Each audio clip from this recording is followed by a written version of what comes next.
Alors, dans cette vidéo, tu vas voir en détail comment on fait les angles morts. Les angles morts, c'est un petit peu compliqué parce qu'en fait, tu regardes, mais tu vois rien.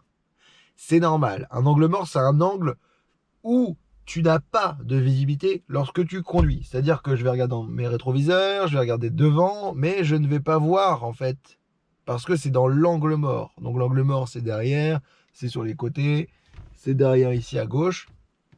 Donc, c'est à toi de savoir où il se trouve, parce que dans ces angles morts-là, précisément, il peut y avoir un vélo, une moto, une voiture, un bus, on n'en sait rien. Donc, faut faire attention. De toute manière, dans la vidéo, je te montre en détail tout ça. On se retrouve à la fin pour faire un bilan. Allez, à tout de suite. Donc, on va d'abord regarder dans les rétros, et après, on va voir l'angle mort. Donc, rétro gauche. Donc là, tu me vois. Et là, maintenant, je suis dans l'angle mort. Donc, tout ça, c'est angle mort. Tout ça. Voilà, donc il faut bien tourner la tête. Et maintenant rétro droit. Coucou, je suis là. Et maintenant je suis dans l'angle mort. Donc là, regarde le rétro. On voit rien. Regarde l'angle mort. Donc t'as vu, on a l'impression qu'on voit bien dans les rétros, alors que finalement il y a quand même ces deux angles morts à gauche et à droite qui sont assez impressionnants. Donc on prend bien le temps de contrôler à gauche, de contrôler à droite, et ça sera good. Allez, à bientôt, ciao. Alors pour m'arrêter sur le côté, contrôle intérieur, extérieur droit clignotant, je mets ma deuxième, je fais mon angle mort pour voir s'il n'y a pas de vélo. Alors je me trouve bientôt sur une voie d'entrecroisement sur laquelle je vais changer de voie. Donc je vais te montrer l'attitude qu'il faut avoir quand on veut changer de voie.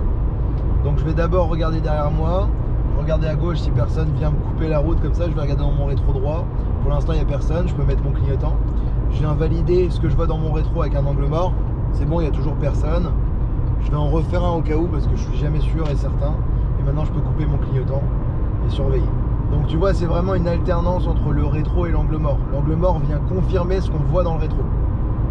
Et tu peux pas dire non mais j'ai vu qu'il y avait personne si tu ne regardes que dans le rétro. C'est pas possible, ce serait pas vrai, c'est faux. Donc tu peux dire je ne vois personne, il n'y a personne que si tu regardes rétro et angle mort. Donc je vais effectuer un changement de voie vers la gauche, je contrôle l'intérieur, je contrôle rétro gauche, angle mort, je peux mettre mon clignotant. Donc là je suis sur une route où il y a deux voies et c'est en train de se rétrécir pour ne devenir qu'une voie. Donc quand c'est comme ça, tu regardes dans ton rétro gauche de temps en temps, rétro intérieur, et juste au moment du rétrécissement, tu me fais un petit angle mort pour être sûr qu'il n'y a personne. Donc là, je vais prendre à gauche au rond-point, il y a deux voies, donc je vais changer de voie, contrôle, clignotant, angle mort à gauche. Voilà, parfait. Donc faut savoir se méfier des autres, c'est-à-dire que là, moi je suis dans ma voie, je vais continuer Quimper-Brest, mais il peut y avoir quelqu'un à tout moment qui vient me couper la route de la droite. Donc je regarde dans mon rétro droit, dans mon angle mort, il n'y a personne, et à gauche non plus, il n'y a personne.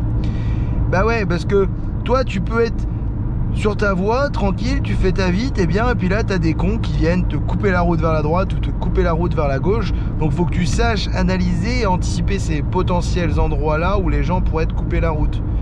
Donc, tu vois, c'est pour ça que j'ai fait contrôle rétro droit, contrôle angle mort, contrôler à gauche pour voir si personne venait me couper la route, c'est important.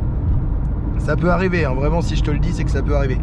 Ouh là là, tu vois, plus je parle, plus je me mets en excès de vitesse. Will, on va se détendre, attention. Et bien voilà, les angles morts n'ont plus aucun secret pour toi. Surtout, moi, ce que je te conseille, c'est de ne pas trop en faire. C'est-à-dire que tant que t'as pas compris à quoi il servait ce putain, désolé, d'angle mort, tu poses la question à ton moniteur, tu demandes des exemples. Maintenant, normalement, avec toutes les vidéos que je t'ai montrées, t'as compris à quoi ça servait.